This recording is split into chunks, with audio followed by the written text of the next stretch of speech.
अगर आपके भीतर अशांति भरी पड़ी है तो गौतम बुद्ध के जीवन की यह कहानी आपके लिए महत्वपूर्ण हो सकती है। लेकिन इसे समझने से पहले आपके भीतर एक कला का होना जरूरी है, सुनने की कला।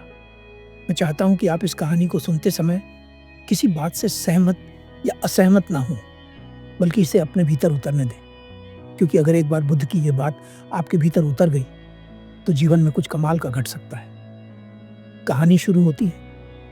एक बार गौतम बुद्ध एक नदी के किनारे से गुजर रहे थे। शाम का समय था, चारों तरफ शांत वातावरण था। डूबता हुआ सूरज अपनी रोशनी से वातावरण को सजा रहा था। उस नदी के किनारे कुछ बच्चे खेल रहे थे। बुद्ध उन बच्चों को देखकर कुछ क्षण वहां रुकते हैं। वे देखते हैं कि बच्चे मिट्टी के छोटे छोटे घर बना रहे हैं। वे सभी बच्चे बहुत प्रसन्न नजर आ रहे थे, जैसे उनके पास सब कुछ है। उन्हें जीवन में किसी और चीज की कोई आवश्यकता नहीं। परंतु अचानक बुद्ध देखते हैं कि दो बच्चों के बीच लड़ाई शुरू हो जाती है, क्योंकि एक ने दूसरे का घर तोड़ दिया।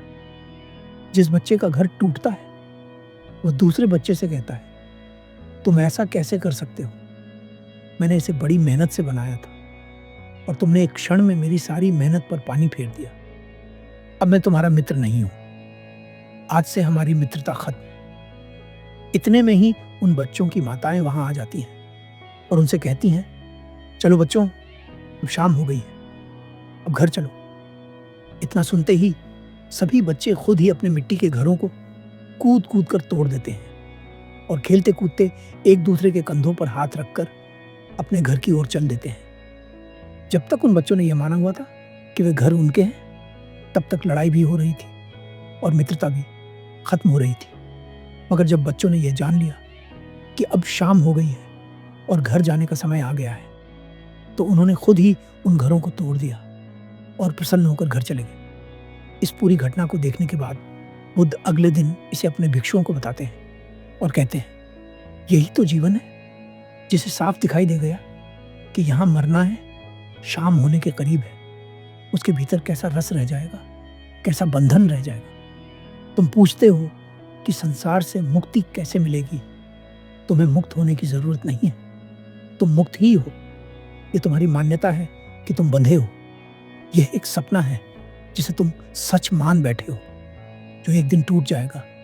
सपने तो टूटते ही हैं। जब तक उन बच्चों ने मिट्टी के घरों को अपना माना हुआ था, तब तक उनके भीतर डर था कि कोई उन्हें तोड़ न दे। पर जैसे ही उनके असली घर जाने का समय आता है, तो सभी डर और सभी लगाव खत्म हो जाता है। यही जीवन है। जिन चीजों के कारण तुम्हारा मन अशांत है या जिन चीजों से तुम जुड़े हुए हो, ये सभी चीजें एक सपना है जो कभी भी टूट सकता है। लाखों लोगों का ये सपना हर दिन टूटता है।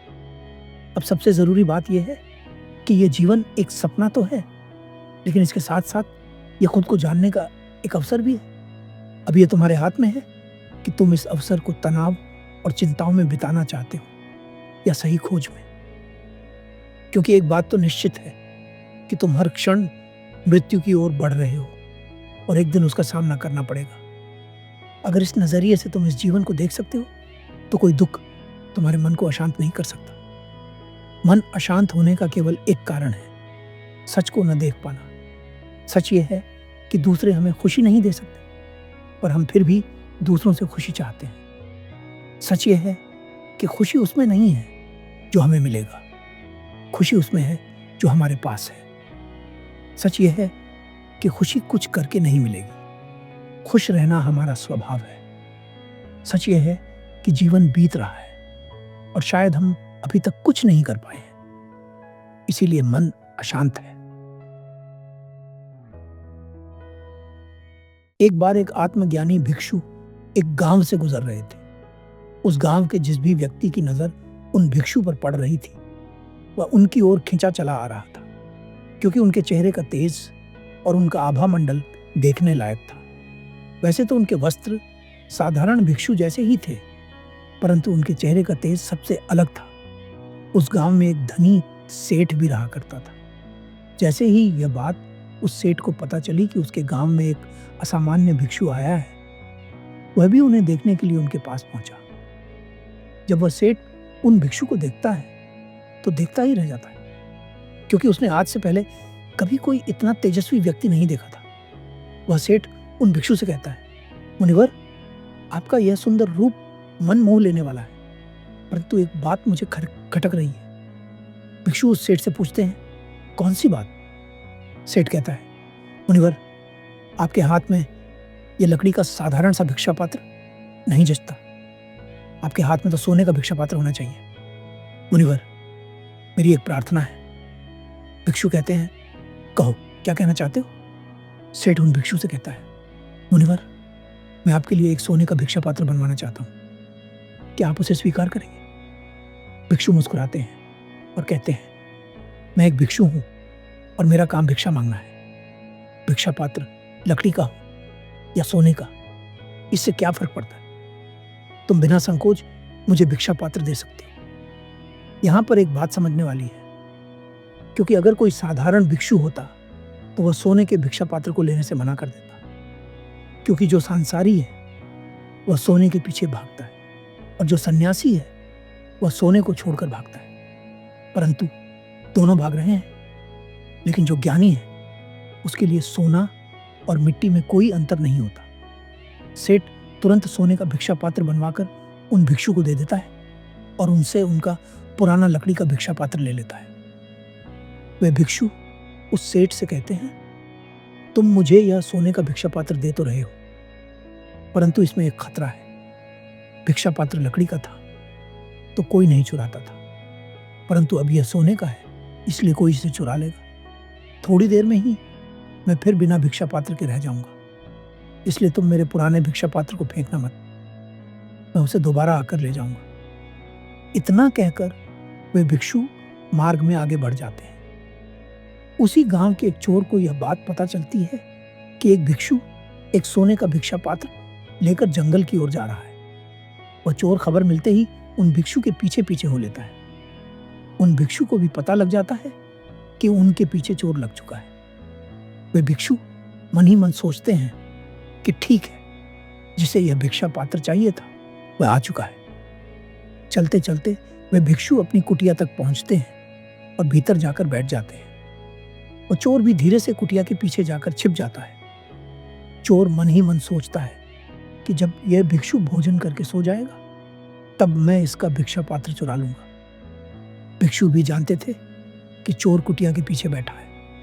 गर्मियों का मौसम था और उन भिक्षु को उस चोर पर दया आ जाती। वे सोचते हैं, मैं यहाँ भीतर छाया में बैठा हूँ और वह बेचारा बाहर धूप में बैठा है। वैसे भी वह थोड़ी देर में इस भिक्षा पात्र को ले ही जाएगा, तो क्यों ना इसे आसान कर दूं। वे भिक्षु उस सोने के भिक्षा पात्र को उठाते हैं और कुटिया के बाहर फेंक देते हैं। जब वह चोर उस भिक्षा पात्र को कुटिया के बाहर गिरते देखता है तो बहुत हैरान होता है।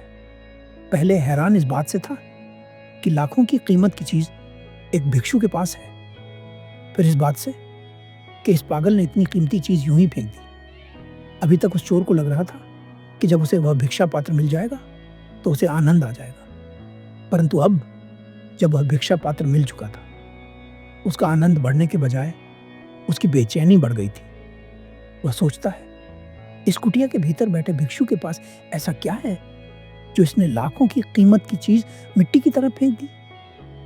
वह चोर घबराहट के साथ कुटिया की खिड़की पर जाता है और उन भिक्षु से कहता है, मैं आपका धन्यवाद करता हूं।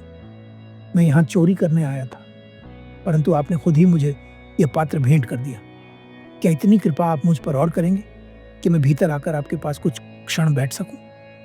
वे भिक्षु कहते हैं, मित्र, इसलिए ही तो पात्र बाहर फेंका था ताकि तुम भीतर आ सको। पहले तुम आते तो केवल तुम ही आते, तुम्हारा चित्त भीतर नहीं आ पाता। तुम घबराए हुए आते, पात्र उठाते और भाग जाते, परंतु अब तुम निश्चिंत हो। वह चोर भीतर प्रवेश करता है और उन भिक्षु के पास जाकर बैठ जाता है।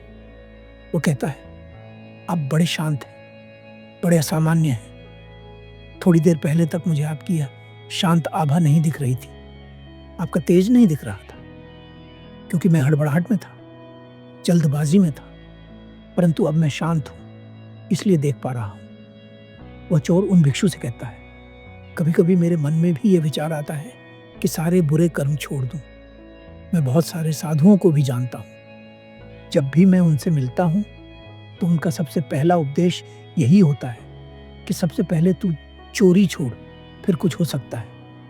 और ये मुझसे छूटती नहीं है, इसलिए बात वहीं रुक जाती है।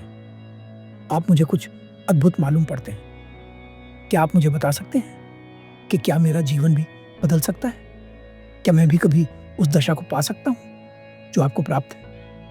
वे भिक्षु कहते हैं, पहली बात तो यह समझ लो कि अब तक तुम किसी साधु से नहीं मिले, क्योंकि साधु का चोरी से क्या मतलब?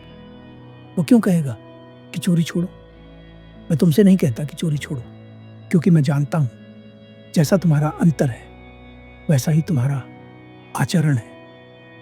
आचरण में अगर चोरी है तो अंतर में भूल है। सवाल आचरण का नहीं है, सवाल तुम्हारे अंतर का है। तुम्हारा अंतर बदलेगा तो आचरण अपने आप बदल जाएगा। इसलिए मैं तुमसे नहीं कहता कि चोरी छोड़ो, मैं तुमसे कहता हूं चोरी करो, पर पूरे होश के साथ। अगर किसी का दरवाजा तोड़ो, तिजोरी तोड़ो, तो तुम्हारा चित्त वहीं होना चाहिए, तुम्हारा ध्यान वहीं होना चाहिए। बस तुम्हें इतना करना है। इससे तुम्हारी चोरी में कुशलता भी आएगी और तुम्हारा चोरों में नाम भी होगा। उन भिक्षु की बात सुनकर वह चोर थोड़ा चौंकता है, क्योंकि इस तरह का उपदेश उसे पहले किसी ने नहीं दिया था। वो चोर उन भिक्षु से पूछता है, होश के साथ चोरी करने से क्या होगा? वे भिक्षु कहते हैं, वैसे भी चोरी छूट नहीं रही है, तुम करके देख लो। इतना सुनकर वह चोर वहां से चला जाता है। 2 दिन बाद वह चोर फिर उन भिक्षु के पास आता है और कहता है, आपने मुझे धोखा दे दिया। जैसे ही मैं चोरी करने जाता हूं और पूरे होश के साथ जाता हूं तो मेरे पैर आगे नहीं बढ़ते। और कल तो कमाल हो गया, कल मैं एक महल में घुस गया। निश्चित ही मैं मूर्छा में था। फिर मुझे ख्याल आया कि मैं तो पूरी तरह से जागरूक नहीं हूं। उस समय मैं तिजोरी के सामने खड़ा था। तिजोरी खुली हुई थी। तिजोरी में बहुत सारा धन था। इतना धन मैंने कभी नहीं देखा था। सारा घर सोया हुआ था, लेकिन मैं जाग गया था। यही समस्या हो गई। वे भिक्षु पूछते हैं, फिर? चोर कहता है, फिर क्या? मैं सारा धन छोड़कर वापस आ गया, क्योंकि मैं ये जान गया था कि मैं चोरी इसलिए नहीं कर रहा था कि लोग सोए हुए थे, बल्कि मैं चोरी इसलिए कर रहा था क्योंकि मैं स्वयं सोया हुआ था। वे भिक्षु कहते हैं, यही मैं तुम्हें समझाना चाहता था। जो नशे में व्यक्ति कर सकता है वह होश में नहीं कर सकता, और जो वह होश में कर सकता है वह पूरे होश में नहीं कर सकता।